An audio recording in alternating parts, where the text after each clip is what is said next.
Glória a Jesus. Meus irmãos, a paz do Senhor. Retorno está ótimo hoje, hein? Deixa assim. Queridos, muito alegres em tê-los conosco hoje. Noite fria. A gente se prepara para o culto, mas imagina que alguns irmãos não viriam. Fico muito feliz de tê-los aqui, assim como você que nos assiste pela live. Tenho certeza que Deus tem uma palavra para os nossos corações hoje. Os que puderem, abram por favor 1 Samuel 17.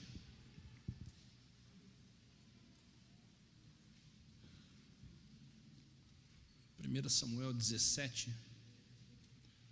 Hoje nós começaremos uma série de mensagens, alguns estudos, provavelmente por todo o mês de julho, sobre o tema maravilhosa graça. Maravilhosa graça. Graça é o favor imerecido. Nós vamos pensar ao longo desse mês sobre isso. A fim de estudar a Bíblia, dividiu-se algumas questões, como por exemplo o tempo de lei, tempo da graça. Mas isso não significa que hoje a gente não precisa observar os princípios da lei. Também não significa que nos tempos da lei não havia princípios da graça. E é sempre importante a gente tomar cuidado quando tenta dividir demais para explicar. Até porque aquilo que precisa estar claro, claro está na Bíblia. E aquilo que não está claramente na Bíblia, a gente tem que tomar cuidado, porque às vezes mais atrapalha do que ajuda. Essas teses e teorias às vezes prestam um desserviço. O que vamos pensar nesse mês é sobre favor imerecido, sobre a atuação de Deus no homem, e isso por si só já é graça. Quando nós passamos a imaginar um Deus soberano, o nosso Deus soberano, pleno em si mesmo, autossuficiente, por si só ele se basta.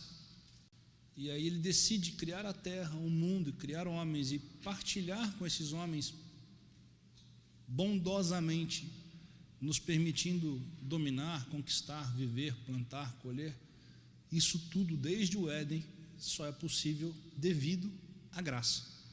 E é isso que eu queria pensar com vocês na noite de hoje. 1 Samuel 17, 55. Gostaria de partilhar algo convosco nessa primeira noite. Quem encontrou diz amém? Vendo, porém, Saul sair Davi a encontrar-se com o filisteu, disse a Abner, o chefe do exército: de quem é filho este mancebo, Abner?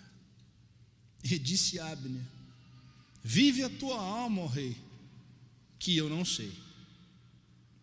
Disse então o rei: pergunta, pois, de quem é filho esse mancebo? Voltando, pois, Davi de ferir o filisteu, Abner o tomou consigo e trouxe à presença de Saul, trazendo ele na mão a cabeça do filisteu. E disse-lhe Saul: de quem és filho, mancebo? Você pode dizer comigo: de quem és filho? Olha para alguém perto de você e diga assim: de quem és filho? Feche os seus olhos. Deus, graça nós te damos pelo dom da vida e o privilégio de te servir. Na noite de hoje, Senhor, talvez a noite mais fria do ano, uma das mais frias da história da nossa cidade, nós estamos aqui e existe um povo selecionado por Ti, que rompeu com todas as dificuldades, com todas as desculpas, com todas as impossibilidades, mas cada qual, Senhor, se esforçou e de uma forma única chegou ao templo para receber a Tua palavra. Eu quero lhe pedir, Pai, que trate de forma especial com os Teus filhos, a fim de que possamos receber a plenitude da Tua palavra e que o ambiente da Tua presença, que é muito claro para nós nesse lugar, possa seguir conosco através da orientação que o Senhor nos dará aqui hoje. Fala conosco, é pelo que eu oro, te peço e agradeço, em nome de Jesus. Quem crê e pode diz amém. Tome seu assento, por favor. O povo de Israel vem de um tempo extremamente cíclico, desde o período chamado dos juízes, onde eles, a cada 40 anos, de forma muito precisa, tinham um início de conversão, de voltar a Deus, e depois iam declinando naquilo que se chama apostasia. Eles iam desanimando da fé, se misturando com outros povos, e então caíam novamente na mão de inimigos. Deus levantava um juiz, e assim foi indo, até que o povo passa a pedir a Deus um rei, da mesma forma, do mesmo molde que os reis dos países vizinhos. Deus então determina que seja ungido Saul para reinar sobre Israel. Saul talvez seja o maior exemplo para todo obreiro. E eu vou dizer isso de novo, porque alguém já disse: como assim? Vou dizer de novo. Saul talvez seja o maior exemplo para nós obreiros. E você deve estar pensando: por quê? E eu te digo o porquê agora. Saul foi escolhido por Deus. Não tem esse negócio: mas um foi escolhido por homem, outro foi escolhido por Deus. Isso tudo é teoria. Deus chamou o profeta e falou: vai lá e unge Saul, ponto. Deus não predestinou Saul para dar errado. Então a gente já entra numa doutrina de Saul começou para dar errado. Não é assim, gente. Então Saul é ungido, escolhido, começa a reinar. Em resumo, não é isso que eu vim pregar hoje, mas só para que fique esse alerta para nós. Por que Saul é um grande, talvez o maior exemplo para nós obreiros? Porque Saul começa bem, ele é ungido por Deus, escolhido por Deus, chamado por Deus, profetizado sobre a vida dele, olha sobre a cabeça, começa bem, mas termina mal. Para todos nós é preciso acender um alerta dizendo: como é que eu vou terminar minha vida? Sobretudo você que dedicou sua vida ao Evangelho para servir a Deus, porque você não está mais no equívoco onde nasceu. Você conheceu Jesus, o Espírito de Deus se conectou, acendeu a vida, trouxe vida ao seu espírito, e a partir daí você tem discernimento. E aí você já imaginou a gente passar uma vida toda buscando a Deus ou procurando fazer o melhor e no final se perder? Por isso eu digo que Saul é um grande exemplo daquilo que devemos ou não fazer. Saul começa bem, termina mal, todos conhecemos a história. Se você não conhece, procure ler a sua história em 1 Samuel e você vai entender o que está acontecendo. Saul é rejeitado por Deus porque toma atitudes que não deveria tomar, toca em coisas que não deveria tocar. Deus se cansa, e então Deus chama o profeta Samuel e diz a Samuel: vá à casa de Jessé, porque lá hoje você vai ungir um novo rei de Israel. Alguém está me ouvindo? Todos sabemos a história. Samuel vai à casa de Jessé, os irmãos de Davi, todos têm potencial para ser reis, sobretudo os mais velhos, porque já são homens de guerra. Samuel imediatamente vai ungir o mais velho, o que seria lógico. O primogênito da casa é aquele que vai herdar a bênção. Mas o primeiro não é aprovado, o segundo não é aprovado. Todos eles, quando Samuel vai ungir, Deus diz: não é esse. Então Deus chama Samuel e diz: meu filho, para de tentar do seu jeito, porque eu não vejo do jeito que você vê o corpo, você vê o currículo, mas eu conheço o coração, e não são esses. Samuel chama Jessé e diz: olha, acabaram os mancebos. Isso era tema de congresso na década de 90. Vocês hoje nem sabem o que é mancebos, né? Mancebos, varões, círculo de oração, tem alguns temas que estão caindo de moda, mas quem é assembleano sabe o que é isso. Mancebo é jovem, né? Acabaram os meninos. Aí Jessé olha e diz assim: olha, falta um. E esse um era um improvável. Esse um, na descrição de Samuel é o 7º, na descrição de Crônicas é o 8º, porque vai se discutir aí um dos filhos de Jessé, a mais um a menos. Mas a verdade é que ele era o último da listagem. Queira você caminhar por 8 ou por 7, não é isso que eu vou discutir aqui hoje. Ele é o último. Tem alguém me ouvindo? E o que isso significa ser o último?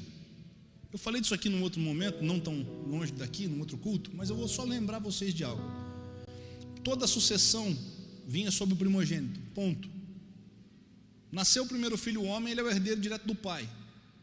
Não importa se ele é bom, se ele é mau, se ele é inteligente, se ele não é inteligente, ele é o herdeiro natural. Caso esse jovem morresse ou tivesse algum problema de invalidez, o segundo herda, e assim sucessivamente. Para que Davi pudesse ter alguma coisa na casa de seu pai, ele tinha que derrubar 7 irmãos, ou 6, na descrição de 1 Samuel, de Samuel. Alguém está comigo? Tecnicamente, Davi seria um improvável. Diga comigo, improvável. Sabe aquela coisa? Não, esse aqui não. Não, todo mundo não. Esse aqui nem conta. Ixi. Quem pode fazer aquilo? Ah, esse pode, esse pode, esse pode. Ah, mas e o fulano? Ixi, não, esse não. A situação de Davi era tão complexa que Davi, a Bíblia diz que Deus declara isso: eu te vi de trás das malhadas. E essa expressão malhadas também pensamos num outro momento, eu não me lembro qual foi a mensagem, mas pensamos isso aqui, está no canal com certeza. É uma expressão de dupla interpretação, porque significa coletivo de ovelhas, mas também significa um tipo de ovelha que não tem muito valor. Porque as ovelhas aptas ao sacrifício eram as de cor integral, única, ou totalmente negras, ou totalmente brancas. Ovelhas mestiças eram tidas como animais de segunda escala, não servia para o sacrifício. Ou seja, ninguém que ia para o templo e passava na fazenda de Jessé para comprar ovelha para sacrificar, compraria ovelha malhada. E aí deixa ela para a gente cortar lã, para poder matar e servir de alimento. Mas como não é tão importante, usa elas por aí. Mas quem que cuida daquilo que não é tão importante? Não é alguém importante. Você não dá a tarefa mais importante. Você não, essa é do sacrifício. Essa ovelha custa R$1.000. Quem está indo para o templo compra por 1.000. Essa aqui quem cuida é quem sabe das coisas. Essa daqui, se morrer uma, fica a outra, não importa muito, deixa lá. Ah, quem vai cuidar disso aqui? Ah, esse Davi só dá trabalho, fica atacando pedra por aí o dia inteiro. Bota o Davi para cuidar. Esse era Davi. Alguém que é o último da fila natural e que recebe um ofício humanamente indigno, desvalorizado. Se Davi fizer ou qualquer outro, não tem muita importância. Deixa lá o Davi, ocupa o tempo dele. Diga mais uma vez comigo, improvável.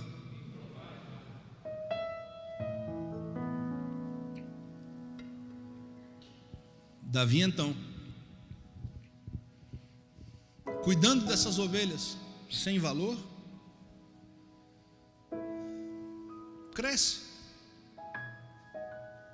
Mas aquilo que ele fazia lá no pasto, mesmo sendo improvável, começa a fazer dele alguém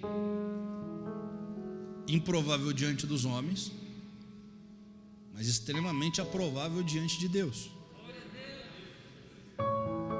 A primeira grande verdade que eu quero que você entenda é que para Deus te escolher, você não tem que ficar pulando dizendo olha para mim. Você não tem que ficar preocupado em quem você vai tirar da frente. Você não tem que ficar preocupado em quem está na vaga que você gostaria. Você precisa se dedicar às coisas que estão na sua mão. Você precisa fazer aquilo que já está ao seu dispor para que seja feito de forma digna, de forma esforçada. Davi poderia ter aberto mão das ovelhas, a gente já pensou nisso em outros momentos, poderia ter negociado com o urso, com o leão, mas ele se arrisca para proteger as ovelhas de seu pai. Quando Deus então vai escolher alguém para cuidar das suas ovelhas no céu, a Bíblia diz que Deus não escolhe os prováveis, Deus escolhe o improvável. E o improvável de nome Davi é chamado no pasto. Davi então chega, ele é ungido rei. E no outro dia ele volta para cuidar de ovelha de novo.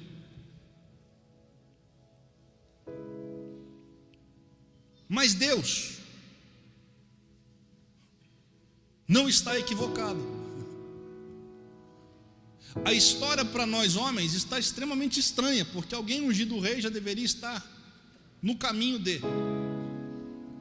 E Deus diz, não, te ungi rei, mas volta ali para o pasto. Por quê? Porque humanamente pode parecer uma humilhação, pode parecer algo ruim, pode ser algo menor, pode ser algo que pareça ser menor, desprezo. E eu quero muito que alguém ouça isso aqui essa noite. Você pode estar pensando que Deus te prometeu e você voltou, está no ostracismo, está no limbo, está esquisito ali, está esquecido.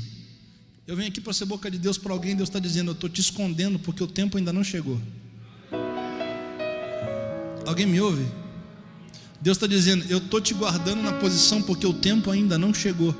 E antes do tempo não funciona, porque não está apto, ainda não é o momento. Mas você pode não estar entendendo. Alguém recebe palavra? O céu já está trabalhando exatamente para aquilo que você precisa. Deus vai te fazer chegar na hora certa, no momento certo. Num outro momento nós pregamos aqui sobre aproveitar a oportunidade. Alguém está me ouvindo, gente? Num outro momento nós falamos sobre isso. Entrega o seu queijo, né? Está recente essa mensagem na internet. Os irmãos, por favor, senta aqui. Não, vem para cá, só para cá. Recebendo alguns queridos convidados aqui, lá da Debrais Maceió. No final do culto depois da mensagem eu vou apresentá-los. Senta aqui, um lugar para os pastores aí, para os irmãos. Obrigado, gente. Volta para cá, eu vou apresentar os irmãos no final do culto. O que eu estava falando, gente?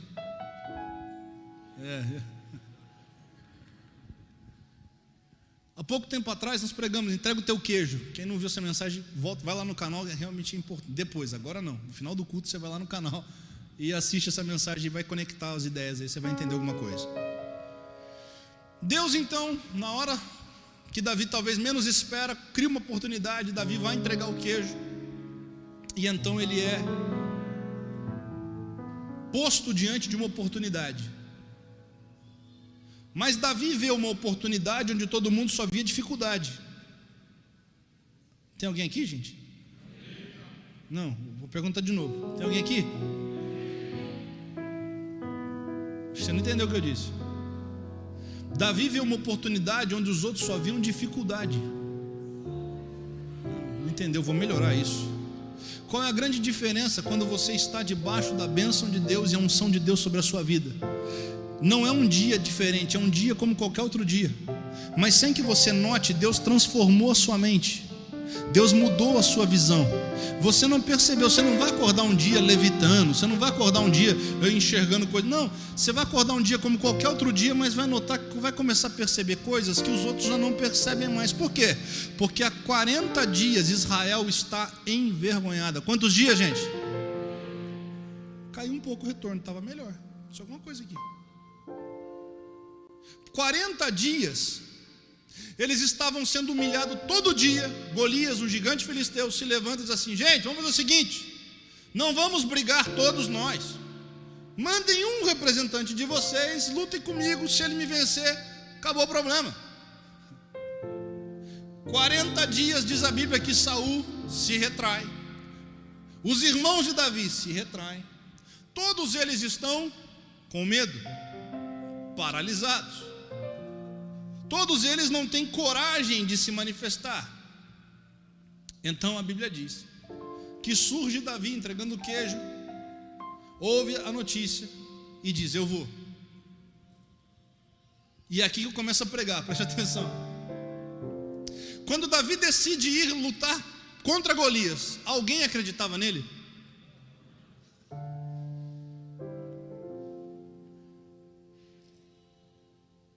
Olha para alguém e diz assim: nada novo. Não entendeu, né? Quando o pai manda ele cuidar das ovelhas malhadas, o que é? Tanto faz. E se um leão comer também no meio do caminho? Tanto faz. Davi se acostumou a ninguém se importar muito se a sua missão fosse dar certo ou errado. Qual é a grande bênção nisso? As expectativas diminuem. Davi não chega no arraial como um campeão de guerra, onde todo mundo diz: chegou alguém que vai mudar a história. Davi chega como um desacreditado que ele foi a vida inteira. E quando ele diz: eu vou, Saul mais ou menos fala assim: pelo menos nós vamos ter uma diversão, vamos ver quanto tempo esse menino vai durar na mão do grandão. Aí a Bíblia diz, e agora eu começo a mensagem de hoje, presta atenção. Todo mundo sabe a história: Davi derruba Golias, Golias cai. Davi não tinha nem espada. Ele pega a espada de Golias, corta a cabeça de Golias. Pega os despojos de Golias, guarda na barraca. Pega a cabeça de Golias e vem trazendo na mão. Alguém me ouve? Ele está com a cabeça de quem? Quem é que estava humilhando Israel por 40 dias? Quem é que estava humilhando Israel por 40 dias? E Davi está segurando a cabeça de quem na mão? Qual é o foco principal desse momento? O que é que todo mundo devia estar celebrando nesse momento? O que é que todo mundo devia estar celebrando, gente? A morte de Golias. Qual deveria ser o principal foco da noite? A morte de Golias. O que deveriam estar gritando? Golias morreu. Vamos para a Bíblia? Davi pega a cabeça de Golias. Saul devia estar perguntando: traz o rojão, vamos soltar para festejar, ganhamos. É isso que está no texto. Davi está carregando a cabeça do Golias. Saul olha e diz assim: Abner! Abner é o chefe do exército. Abner chega. Pois não?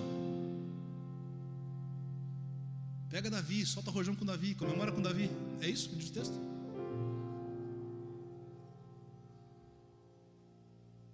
De quem ele é filho?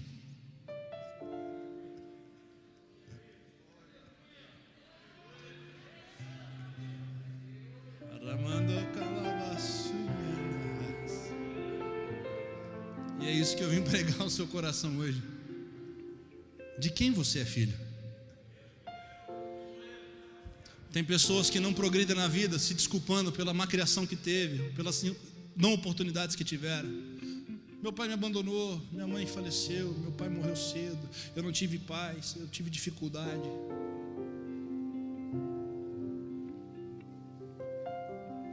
Saul está perguntando quem é o pai dele. Mas o pai dele na terra não lhe deu grandes oportunidades. O pai dele humano não teve condição de colocá-lo por primeiro, ele era o último filho. O pai dele humano não preparou ele pela guerra. Os irmãos mais velhos eram afiados para a espada, ele não. Mas eu não vim pregar sobre o pai da terra. Eu vim desconstruir isso com você, porque alguém precisa disso. Livre-se das desculpas. Eu não tive oportunidade, não deu. Eu nasci num lar pobre, foi complicado, pastor. Eu tive um trauma de infância, eu fui violentada, eu passei. Tudo isso é verdade, eu sei, eu te respeito. Mas eu vim aqui te dizer que não importa as coisas ruins que aconteceram ou as coisas boas que deixaram de acontecer. Quando Deus decide te escolher, pouco importa se você é o último da fila, as coisas começarão a acontecer. A Bíblia diz que Davi ousa acreditar em um chamado, porque quando o profeta unge a cabeça dele, nada na ordem humana acontece. Ele continua na mesma casa, com o mesmo emprego, no mesmo lugar, mas ele permite ter a mente passando a transformação em Deus. Ele começa a enxergar novas possibilidades, e é sobre isso que eu vim pregar o seu coração essa noite. Você pode ter nascido por último, ser o mais improvável, ter crescido sem nenhuma oportunidade, mas eu vim dizer que o mesmo Pai ainda tem condição de ungir filhos, e não importa a ordem da fila que você esteja, se você ousar acreditar na unção que vai sendo derramada pela cabeça, Ele vai te trazer exatamente onde você precisa estar, e Ele vai te fazer agir, mesmo sem entender.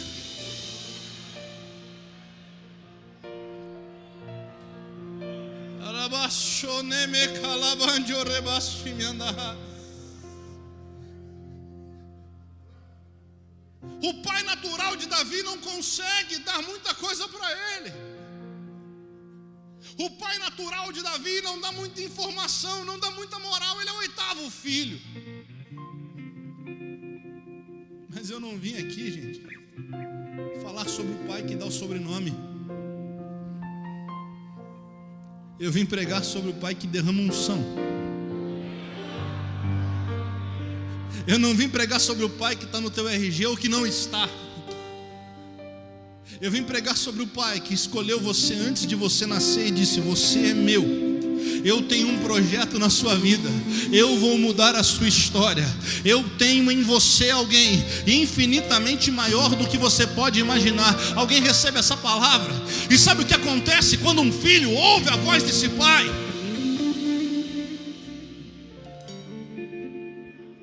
A história de Israel vem sendo apagada. É uma história que cada 40 anos diminui. Quando Saul vem cheio de expectativa, daqui a pouco Saul está sendo derrotado mais uma vez, e aí todo mundo diz, é mais do mesmo. Mas quando um filho que recebe unção acredita na direção do pai, Deus pega esse filho e diz assim: aquilo que eu vou fazer em você não termina em você, porque eu começo uma obra através de você, mas em você eu vou marcar a história da humanidade.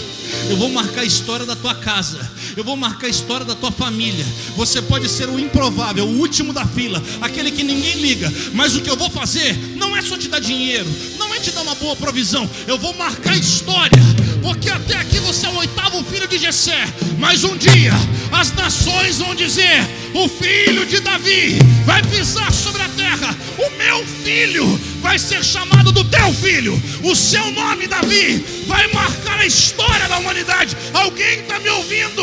O que Deus pode fazer em você, se você acreditar no que Ele é capaz, é infinitamente maior.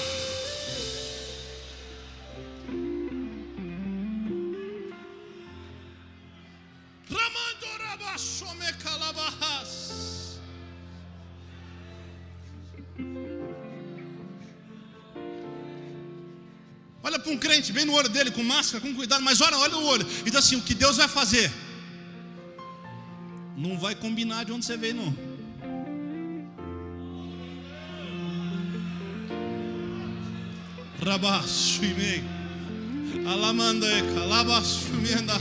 O que Deus vai fazer não vai combinar onde você nasceu. Nossa, mas nasceu mas nessa família, mas nasci. Mas um dia não é sobre o pai biológico humano, é sobre o pai que me gerou antes da minha mãe conhecer meu pai. É sobre aquele que antes que os meus pais tivessem sido formados me formou, idealizou um projeto e disse: ei, você é meu. Antes que você fosse formado no ventre da tua mãe, te conheci, te chamei.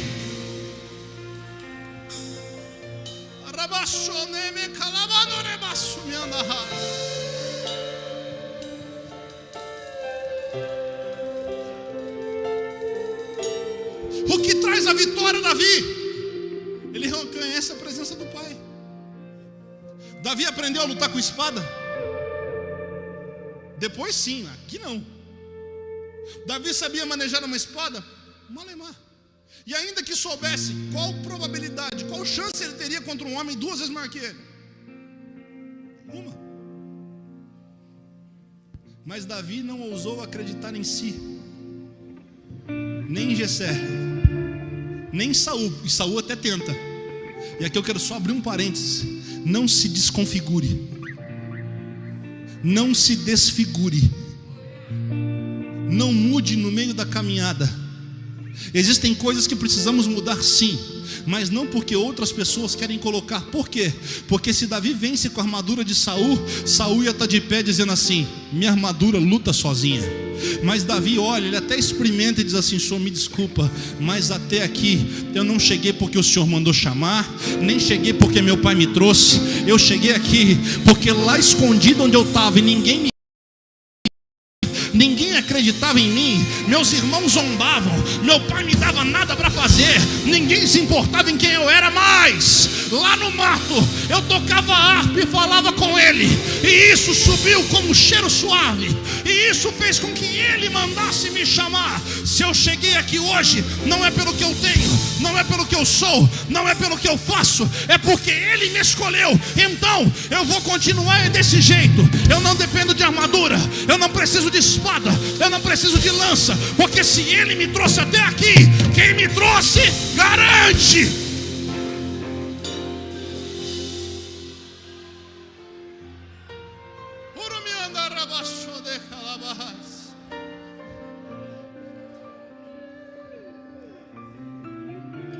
E é exatamente isso que acontece, porque Golias vem afrontar Davi,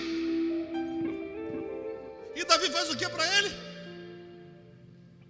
Mais ou menos assim: você está certo de tudo isso? Só que você vem contra mim com suas armas. Eu? Não. Você não está enxergando, mas eu não estou aqui sozinho. Eu vou contra você, no nome do meu Pai. Eu vou contra você, no nome do meu Pai. E aí tem 2 exércitos esperando uma única certeza: esse menino vai ser trucidado. Estende a mão para receber. Você não depende de torcida nem de probabilidade. Pode estar o mundo todo, quem deveria torcer por você pode estar contra, achando, não dá. E quem já está torcendo contra pode estar garantindo, ixi, agora dessa ela não sai. Ele não passa disso, dessa crise ele nunca mais levanta. Mas eu vim aqui ser boca profética de Deus para a sua vida, para dizer, pode todo mundo estar torcendo contra e ter determinado, dessa ele nunca mais vai levantar. Mas eu tenho uma notícia para você: se Deus está contigo, 1000 cairão de um teu lado, 10.000 vão cair à direita, e você vai andar dizendo, eu vou, no nome do Senhor dos Exércitos.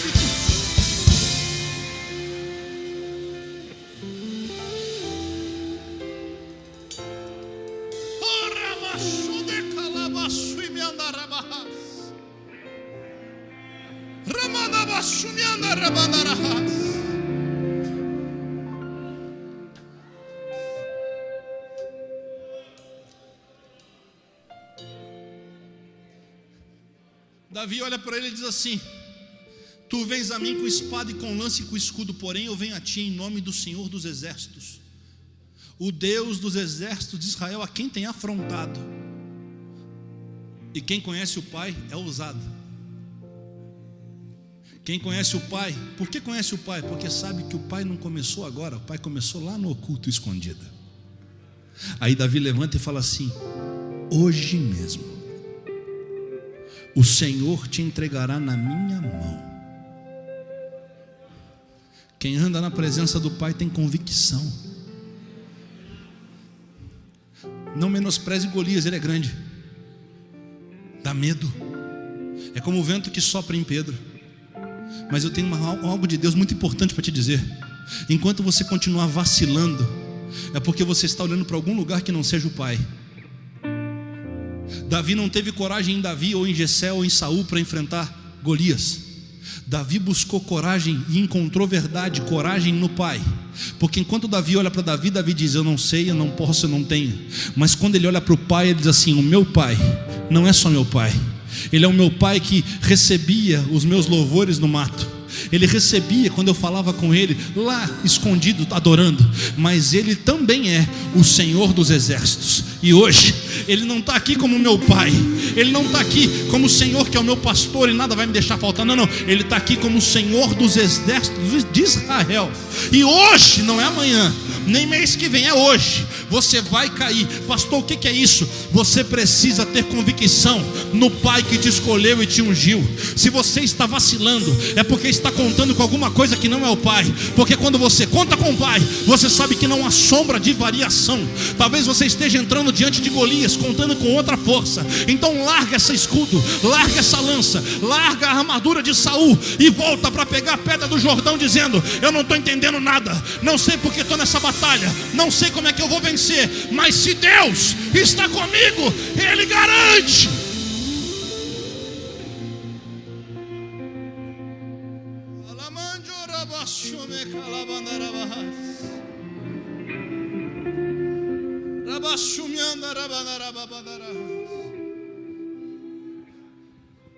Jeremias capítulo 1 verso 5, não precisa abrir não, só anota para a gente ganhar tempo. Antes que te formasse no ventre te conheci. Não. Deixa eu te explicar uma coisa, essa mensagem não é só para um ou para dois, não, essa mensagem é para todos vocês, para todos nós. Até você que não conhece Jesus, que ainda não aceitou a Ele e não está entendendo muito disso, está ouvindo, mas não está ouvindo, sabe? Quer estar, mas não quer estar. Por quê? Porque tua carne quer te levar para fora. Mas é o Espírito que está clamando, dizendo, fica. Porque o alimento do Espírito vai mudar essa vida, vai mudar essa história. Permanece, porque Deus está dizendo assim, ó, antes que eu te formasse no ventre, eu te conheci. Mas olha o que diz a palavra: e antes que saísse da madre, te santifiquei. Não, deixa eu melhorar isso. Antes que você nascesse, eu já te dei aquilo que você precisa para ser quem eu quero que você seja. Estende a mão para alguém e diz assim: Deus já colocou dentro.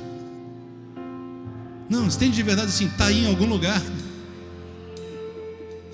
E você só vai conhecer o que está dentro de você quando o Golias estiver na frente. Porque o urso e o leão é só ensaio. Eu vou melhorar isso. Tem gente aqui dizendo: pastor, estou passando uma prova complicada. Nada, isso é só o começo daquilo que Deus está te preparando. Porque a prova final vai ser diante do Golias. A prova valendo, que vai mudar a tua história, é um Golias. E o Golias vai ser assustador, mas Deus já colocou dentro de você. Eu imagino Davi falando sem pensar, sabe? Um baixinho invocado, mas ele olha aquele gigante. O medo, o coração está batendo mais alto. A carne está dizendo: vai morrer, ele vai me pisar. Mas sem pensar, dentro dele tinha fé. Uma fé ousada que disse: ei, hoje você vai cair.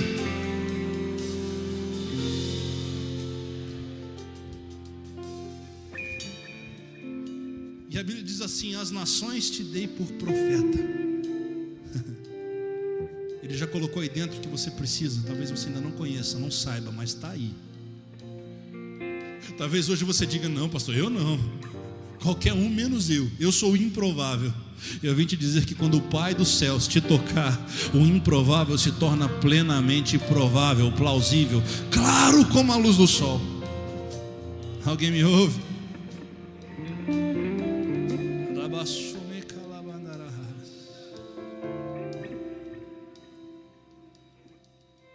Quero te apontar algumas direções para a gente caminhar para a conclusão.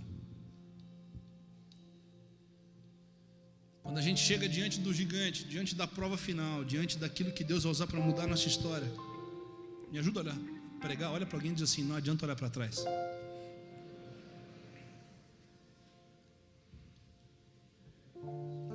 Porque se olhar para trás, Davi vai dizer assim: eu sou improvável, eu não nasci para isso. Não é muito para mim.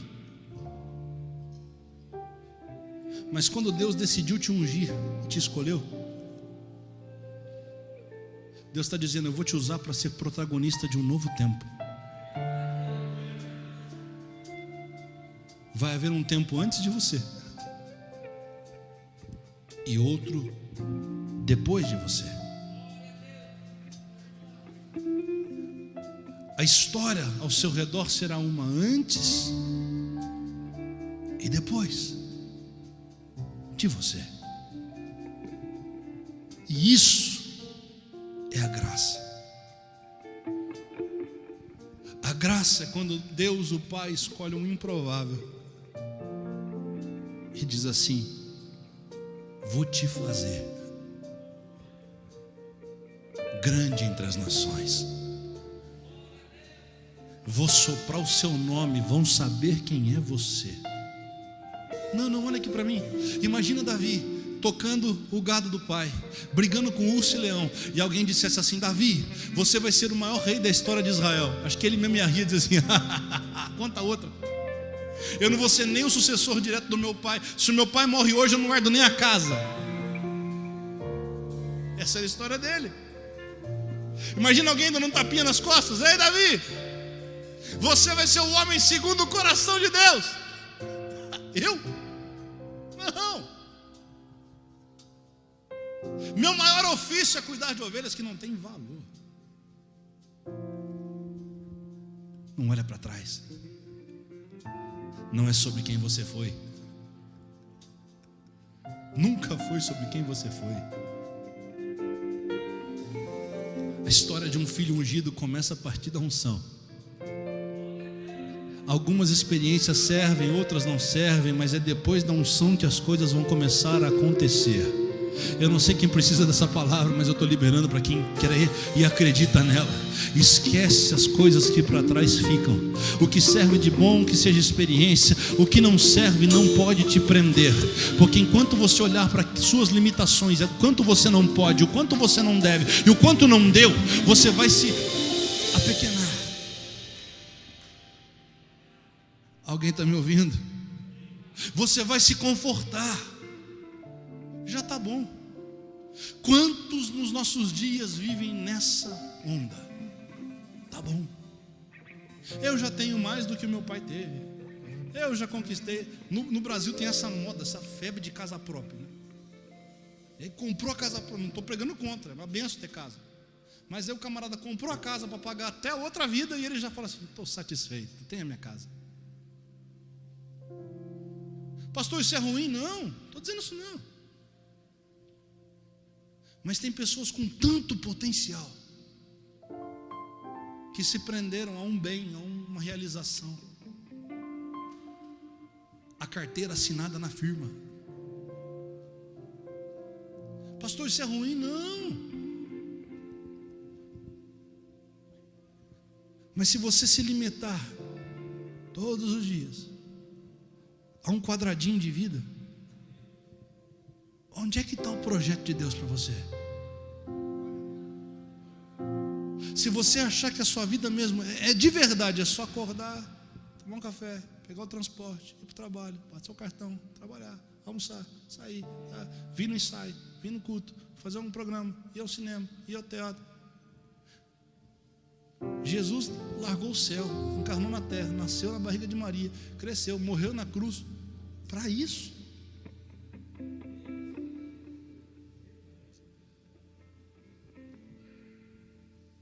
Para isso. Se entregou por nós para que a gente só fizesse. Não estou diminuindo a vida de ninguém, pelo amor de Deus, não é isso não. Mas você acha mesmo que a tua vida toda se resume a isso?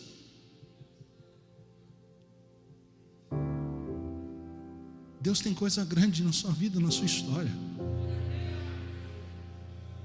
E o seu estado atual não define onde você vai chegar em Deus, porque esse Davi que está no pasto, eu não estou pregando historinha, é Bíblia. Ele é um coitado, é um desprezado, ninguém liga para ele, mas Deus está olhando no céu dizendo: é esse que eu escolhi. E quando eu começar a movimentar as coisas, ninguém vai entender como, mas como eu garanto, eu faço. Você só tem que andar na minha direção, filho. Vai fazendo aquilo que você pode, porque eu farei aquilo que eu posso. Alguém aqui está me ouvindo?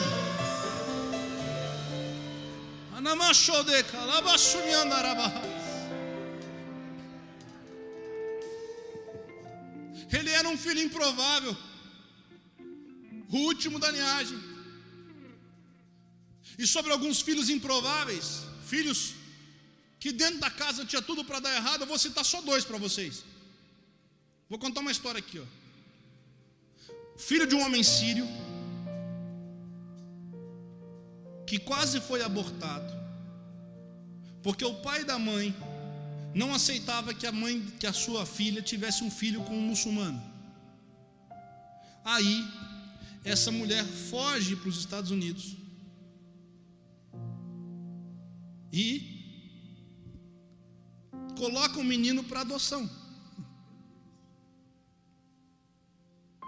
Aí esse menino vai conhecer o pai biológico depois de grande. Essa história tinha tudo para dar errado? Tinha ou não? Vou contar o nome de quem é esse moço. Steve Jobs. Alguém sabe quem é? Quem está na dúvida? A maçãzinha, Apple.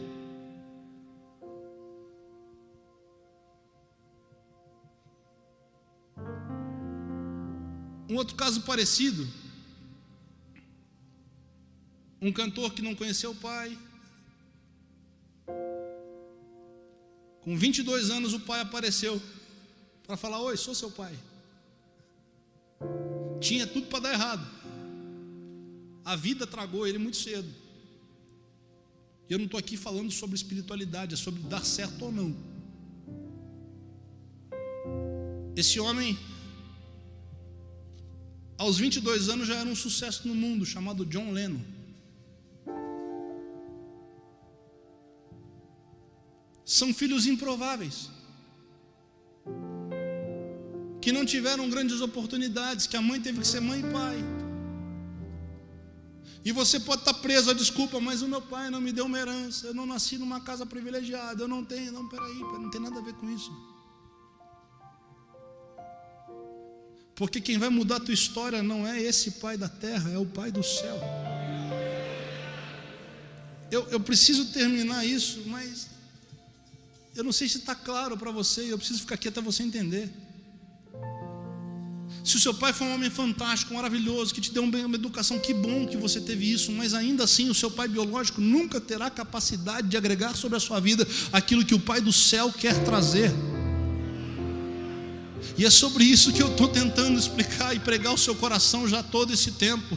Em o nome de Jesus, Deus fará grandes coisas em você e através de você. E quando Ele começar a boa obra, ninguém vai entender, porque vão olhar e dizer: é improvável, é impossível, Ele não poderia estar fazendo isso, ela não teria condição de chegar aqui. E alguém vai dizer: mas quem é o Pai? E nessa hora você tem que abrir o coração com alegria, um sorriso largo e dizer: é difícil de explicar, mas uma palavra responde: Deus é o meu Pai.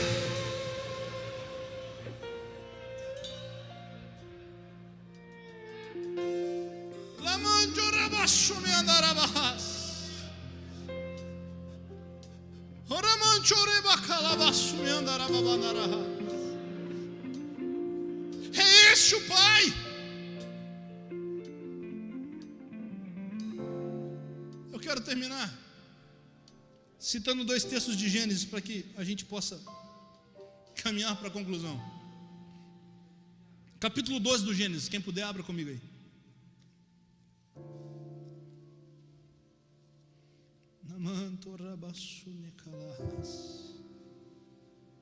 Gênesis 12.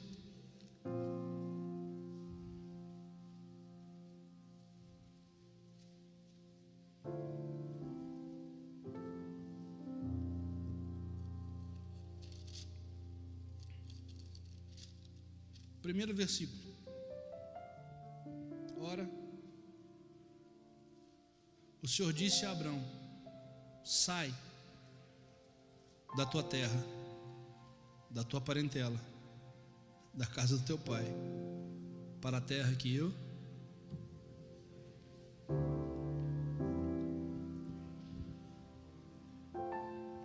aquilo que para nós é natural, para o mundo espiritual não serve.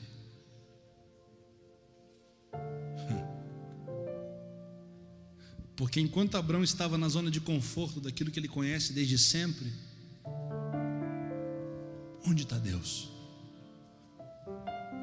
Aí Deus diz assim: vem comigo. Para onde? Para o incerto, para o improvável, para o lugar complicado, para o lugar difícil de entender. Mas vem andando, larga as suas certezas, venha viver as minhas incertezas. Vem comigo, Abrão. Quando Deus dá a promessa a Abraão, alguém está me ouvindo, gente? Ele tinha quantos anos?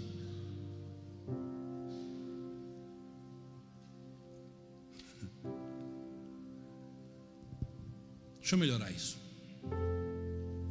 Por que Deus pega um homem com idade avançada,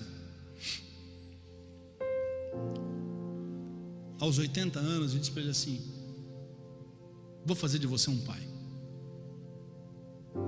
Deus não podia ter feito essa promessa quando Abraão tinha 20 anos? Tem alguém me ouvindo, gente? Deus não podia ter feito essa promessa quando ele tinha 35 anos? Aí Deus vem e diz assim: deixa o tempo passar. E aí, quando ele se torna um improvável, Deus diz: agora é a hora.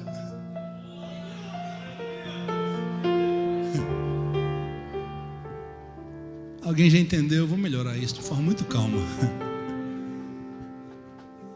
O diabo pode estar tentando enganar você, dizendo que o seu tempo passou.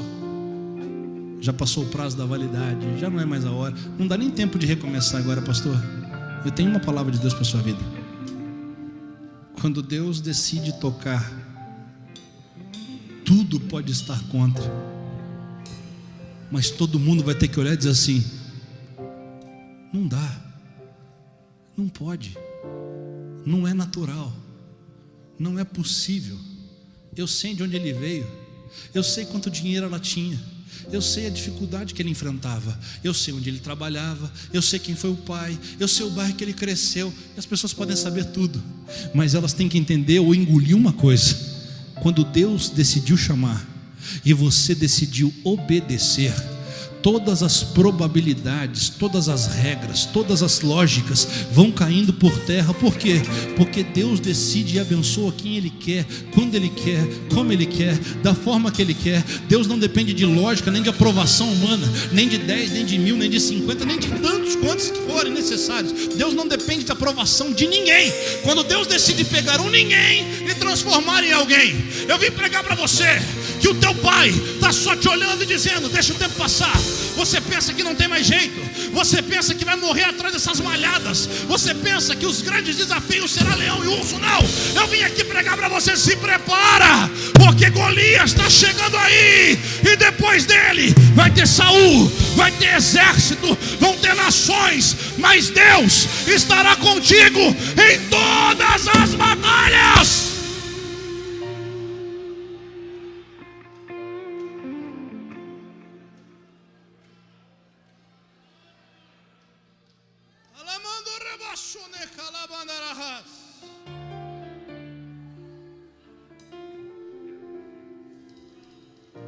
E agora eu acabo, prometo. Abraão está andando com Deus já há algum tempo e a promessa não acontece. Aí chega o capítulo 15 do Gênesis, e Abraão diz assim: depois dessas coisas, diz o texto,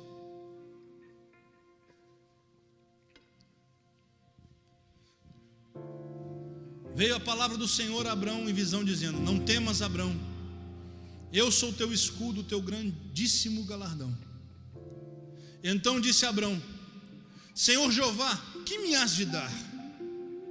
Pois ando sem filhos, e o mordomo da minha casa é o Damasceno Eliezer. Disse mais Abraão: eis que me não tens dado semente, e eis que um nascido da minha casa será o meu herdeiro. Abraão já estava desanimado dele mesmo, dizendo: Deus, o escravo vai herdar tudo.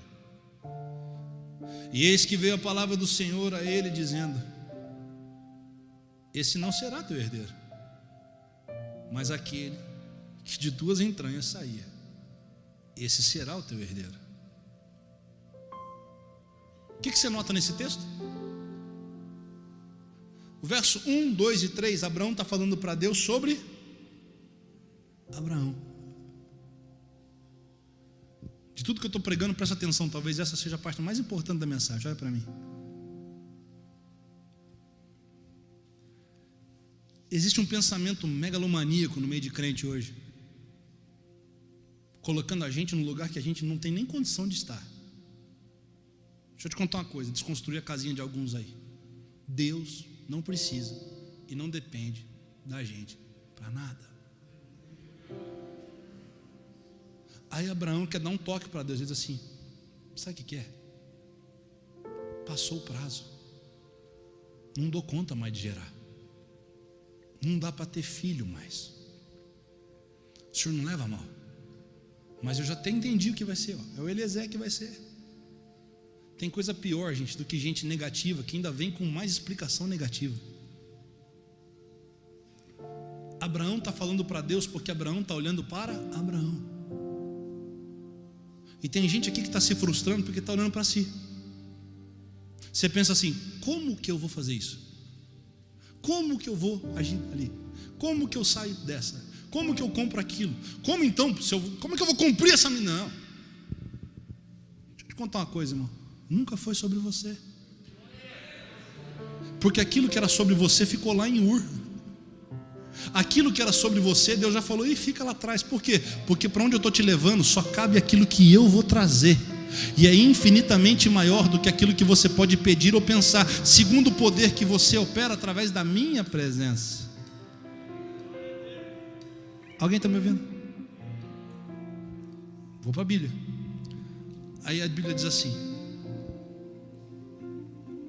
verso 4: e eis que veio a palavra do Senhor a ele, dizendo: esse não será o teu herdeiro, mas aquele que de tuas entranhas sair, esse será o teu herdeiro. O que Deus está dizendo assim: ô gente boa, minha palavra não muda. Você está entendendo tudo errado, mas isso não é problema meu. O que eu prometi eu vou fazer. Aí o verso 5 diz assim: então o levou fora. Alguém me ouvindo aí? Não. Alguém está me ouvindo? Quem está ouvindo, dá uma glória a Deus aí. Vou dizer de novo, verso 5: então o levou fora. Vamos de novo? Você pode dizer comigo? Diga assim: então o levou fora. Fora da onde? Abraão estava dentro da tenda. Abraão estava dentro da? De quem era a tenda? De quem era a tenda? Não, pelo amor de Deus. De quem era a tenda? A tenda tinha um teto. E o teto da tenda era de quem? Quando ele está dentro da tenda, ele olha para o teto. E o teto é dele. Eu estou na minha tenda e olho para o meu teto. Eu estou dentro daquilo que é meu, dentro daquilo que é minha possibilidade, e eu vejo dentro da minha possibilidade. Aí Deus diz assim: eu até converso com você dentro do seu mundinho, mas agora, para você começar a entender o que eu tenho, vem para o meu mundo, sai para fora.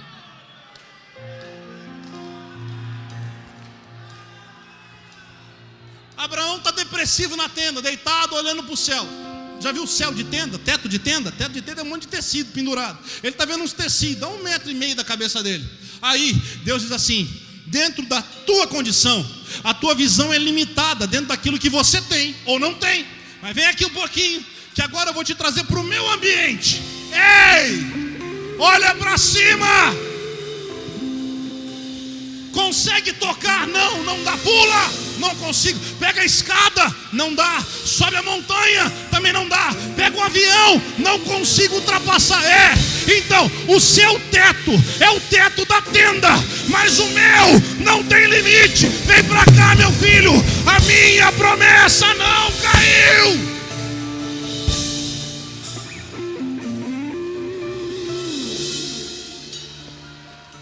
Não é sobre Davi, não é sobre a pedra, é sobre aquele que chamou, é aquele que deu o teu nome e disse: é você, é você, é você.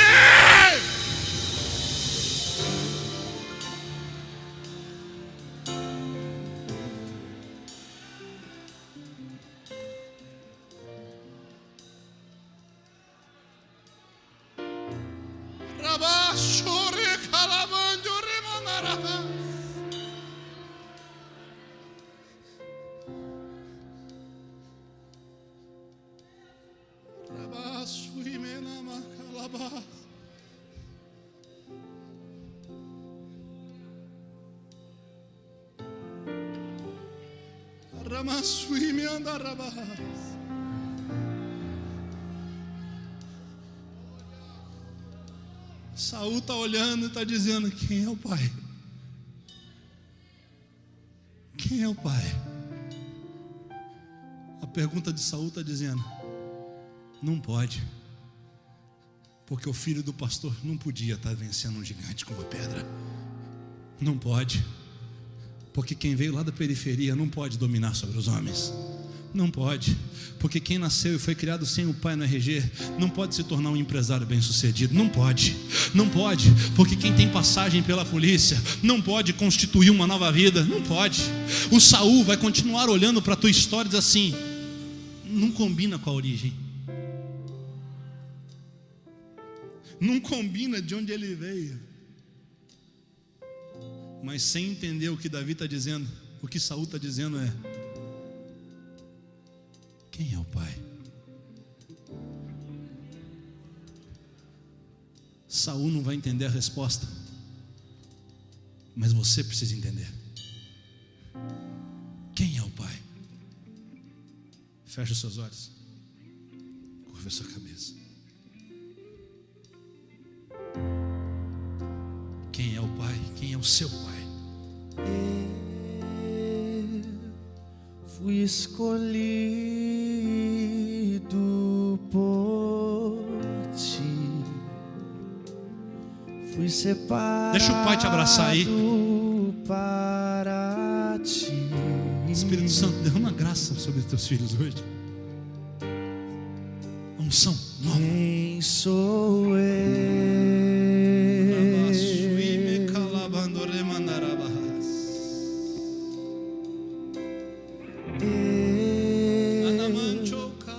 Não era a escolha de ninguém.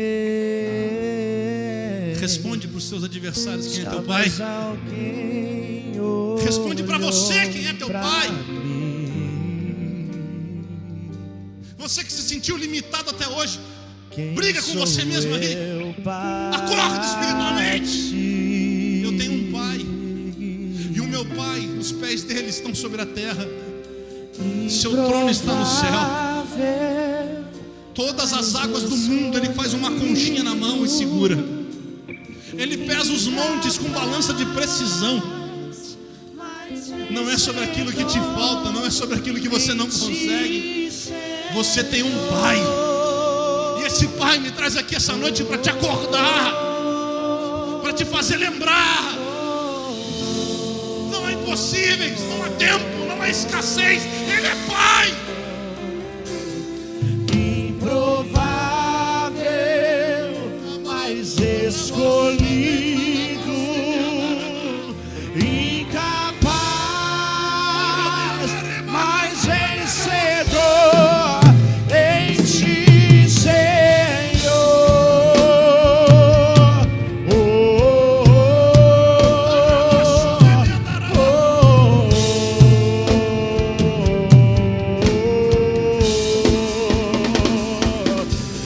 improvável, mas escolhido,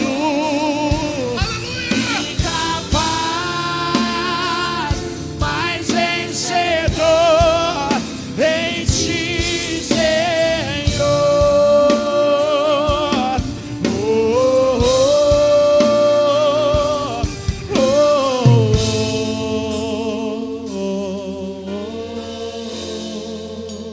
Olha para mim.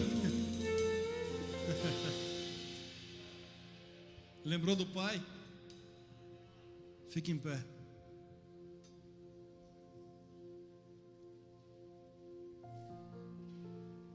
Quando Deus tira Abraão para fora da tenda, Deus está dizendo assim: meu filho, muda a perspectiva. Que enquanto você estiver dentro do seu mundinho, olhando para aquilo que você é ou tem, não encaixa. Olha para mim. Deixa aí, Davi. Armadura, espada, lança. Ô Davi, no caminho, pega umas pedrinhas ali. É doido? Não. Confia totalmente no Pai. Olha aqui para mim. Eu venho pregar essa noite para que você se chacoalhe aí dentro de ti mesmo, para que você quebre com todas as barreiras que te impuseram. Em Deus nós somos plenamente capazes de viver tudo que Ele nos fez para ser. Não há limites. Mude a perspectiva, olha para Ele.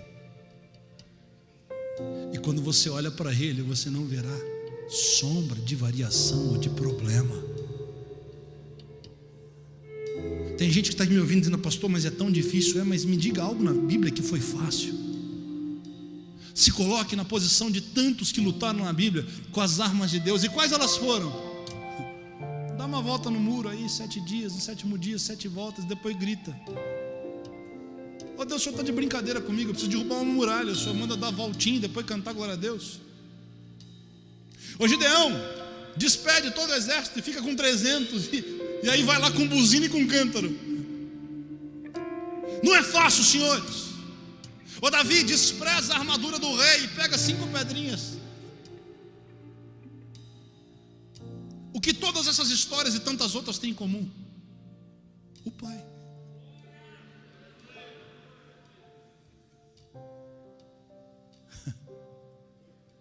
Quem tem o pai?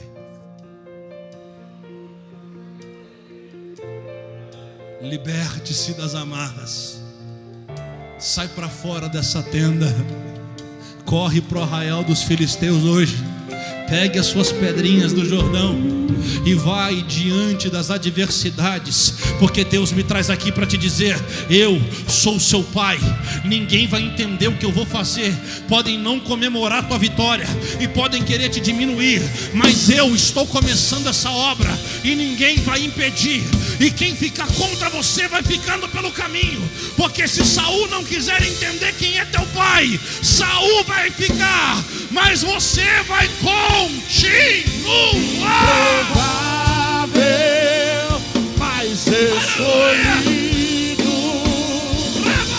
incapaz, mas vencedor em ti, Senhor.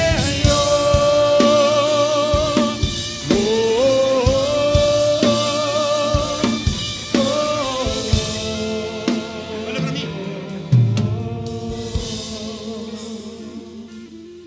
Me ajuda a pregar aí. Preciso terminar, mas você pode me ajudar? Mais 1 minuto. Olha para alguém perto de você e diga assim: o fato de teu pai não muda muitas coisas na terra, não. Olha bem no olho e diz assim: não espera aplauso. Vou te contar um último filho e eu acabo. Rapazinho da Galileia começa a botar a gente de pé, começa a curar uns leprosos. Lembra qual era a pergunta? Não é esse o filho de Jessé?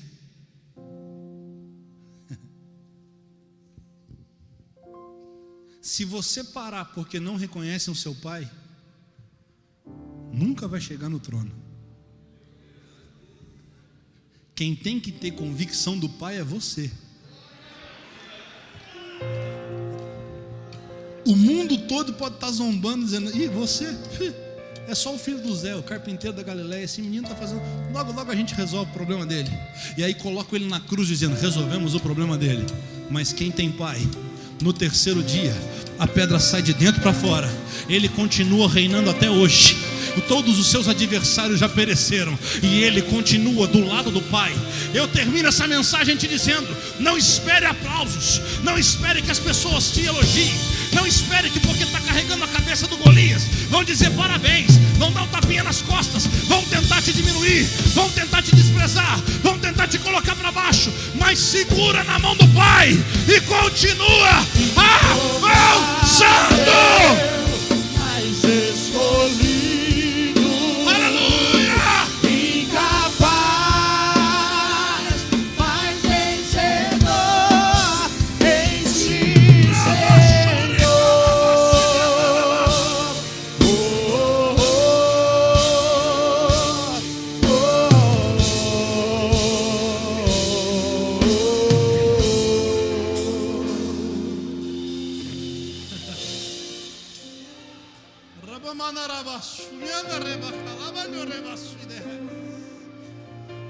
Espírito Santo, eu preguei a tua palavra, essa aqui é a tua igreja, os teus filhos e filhas diante dela. Toca-os como só o Senhor pode. Unge-os como só o Senhor pode. Chama-os para fora de si mesmos como só o Senhor pode. Foi a tua palavra que arrancou Abraão para fora da tenda. Foi a tua palavra que colocou Davi diante de Golias. É a tua palavra que está sendo derramada sobre nós. Ergue os teus filhos. Conduz no Senhor. Conduza no Senhor, mesmo que a gente não entenda o caminho, mesmo que o caminho seja de medo, mesmo que o caminho nos coloque diante de um gigante infinitamente maior que a gente. Mas se o Senhor está comigo, a vara e o cajado ainda consolam. Se o Senhor está comigo, eu não preciso da armadura, eu não preciso da espada. Simples pedra resolve, porque nunca foi a pedra e nem eu, mas é a tua presença. Confirma, Espírito Santo, a tua presença nesse coração agora, aqui no templo. e atrás dessa tela, onde quer que estejam os teus filhos, a presença do Pai, a graça, o favor imerecido. Abraça agora, Jesus, e coloca-o de pé na direção. Ele vai entregando um queijo, pensando que é só mais um dia, mas é o divisor de águas da história, não só dele, mas de todos ao seu redor. Senhor, confirma essa palavra agora, em nome de Jesus.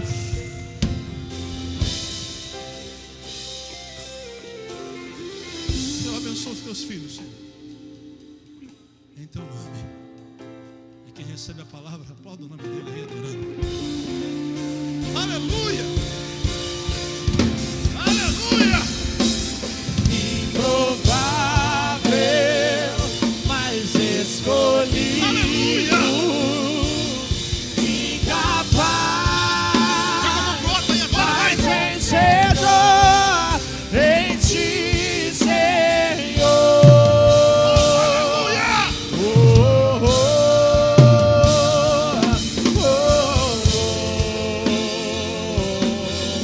oh. Para acabar, você pode declarar, entrega, pode dizer assim, ó, improvável. Improvável, Mais! mas escolhido. Incapaz, mas vencedor em ti, Senhor. Oh, oh, oh,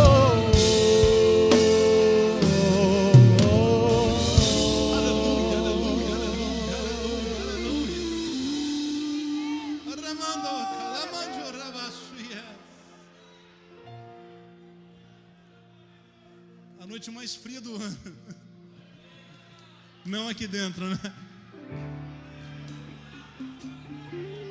Arramassuide, calamande, rebamanda, Orumianda, rabassuide, calabanda,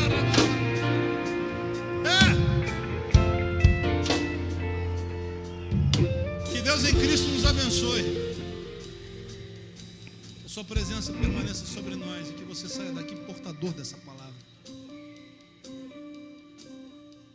Quando as coisas começarem a acontecer, o que vai sobrar na boca do diabo é: quem é o Pai? Você sabe quem é.